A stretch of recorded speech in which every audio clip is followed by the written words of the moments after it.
Hey there, kids. Fred Moore here. I pushed the wrong button. I was supposed to go live, and I pushed the wrong button. I didn't know what I was doing there. Yeah, what? What are we talking about today? Well, I'm glad you asked. We are talking about Inbox Zero. It is a thing that you can do. Inbox Zero is a thing you can do, and I'm going to show you how to do it right after these messages.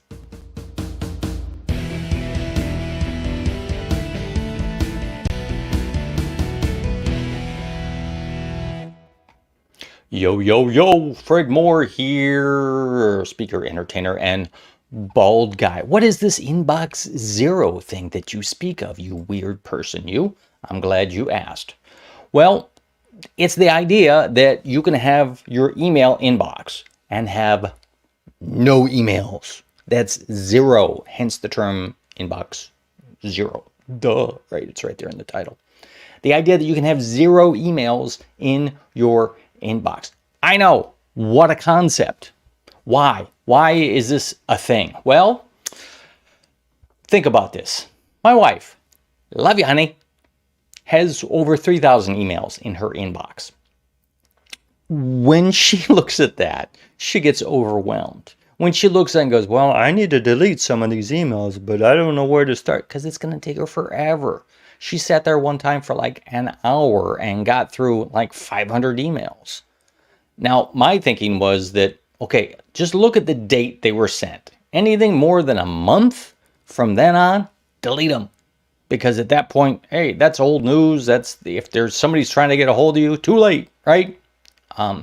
But she had to go through. Now, a lot of those emails are junk, a lot of them, but she got overwhelmed, right? Even if your email is 100, 200 emails, it can still be overwhelming, especially when you're trying to look for something, right? You're trying to figure out what's going on here, what's going on now.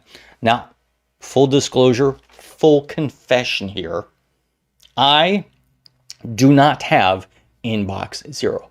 I'm striving for Inbox Zero. I'm trying for Inbox Zero, but I do not have an Inbox Zero. What I do have is Inbox 50.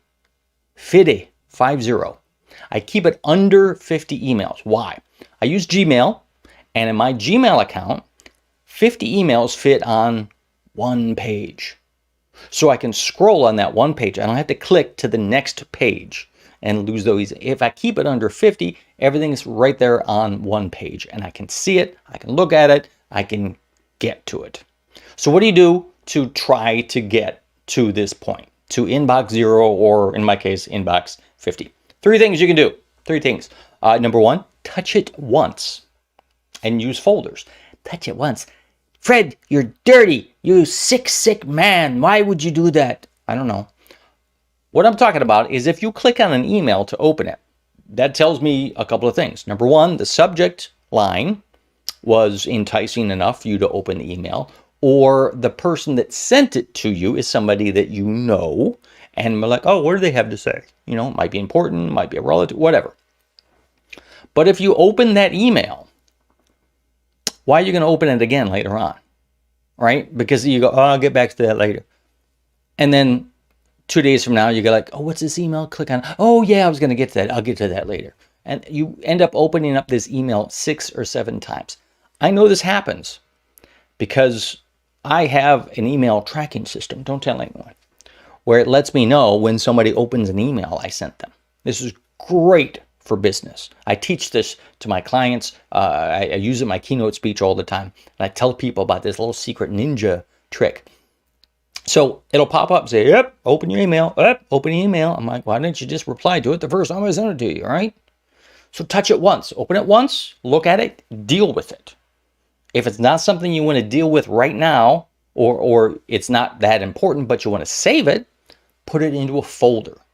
Create a folder and label it, not just stuff I'm going to get to later, because then there's 8,000 emails in there, right?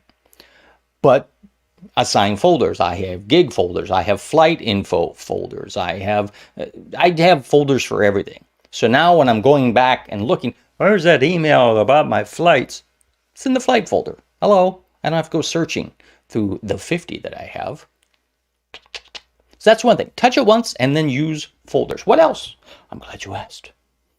Use the remind me option. I don't know if you have this on your email. In Gmail, I use a thing called Mixmax. Mixmax. Google it. You can find it. It's a paid service. It's not that much. I love it. That sends me the notification that somebody opened my email. Somebody clicked on a link. It also gives me the option. I think this is part of Mixmax. Maybe it's just part of Gmail. I have to check in this. Should have checked that before I did this broadcast, didn't I? Where there's a little reminder. You can click on it. Remind me later. Remind me later about this email. And in that remind me later, there is a date, a calendar, and a time that you can set. So this email goes away. It doesn't get deleted. It just goes somewhere into the bits and bytes of the world of the universe. And it waits patiently for that date and time to come up. And then boom, back in your email. Hey man, remember me? So I know that's touching it twice, but if you're going to put this in a folder, you may forget to go back to that folder. If you click the remind me, it's going to send it to you again and go, hello, deal with me. Hello, I want attention. Right? Wonderful, wonderful option. If your email doesn't have this, find one that does and use it. Finally, link your phone's email for deletions with your desktop, right? We all get our messages here for the most part. That's where I get a lot of my messages, but I'll deal with them on my desktop. Well, if I delete them on my desktop, I also want them to be deleted from my phone, and vice versa. If I delete it from the phone, I want it to be deleted from my desktop. There's a way to do that. You have to be careful, right? Have to be careful because sometimes you get duplicates, sometimes you delete the wrong thing, and then it's gone forever.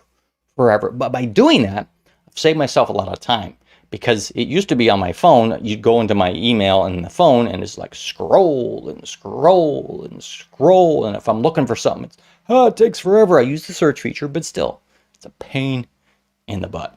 I don't want to avoid the whole email overwhelm. I don't want to look at that and be like, oh, this is going to take me forever to go through this and find this thing. I don't want to do that. I don't need that stress. I don't have that kind of time in my life.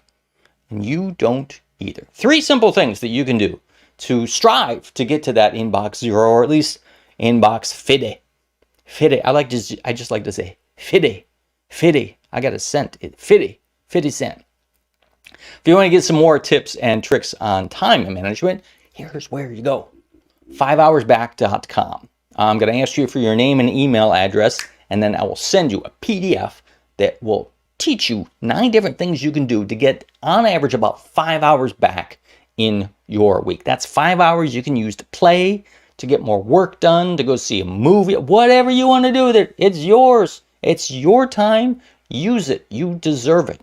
There's also some productivity accelerator videos on there, some worksheets, lots and lots of fun stuff. And then you're going to hear from me from time to time. I'm not going to be one of those guys, hey, buy something, buy something, buy something. That's not me.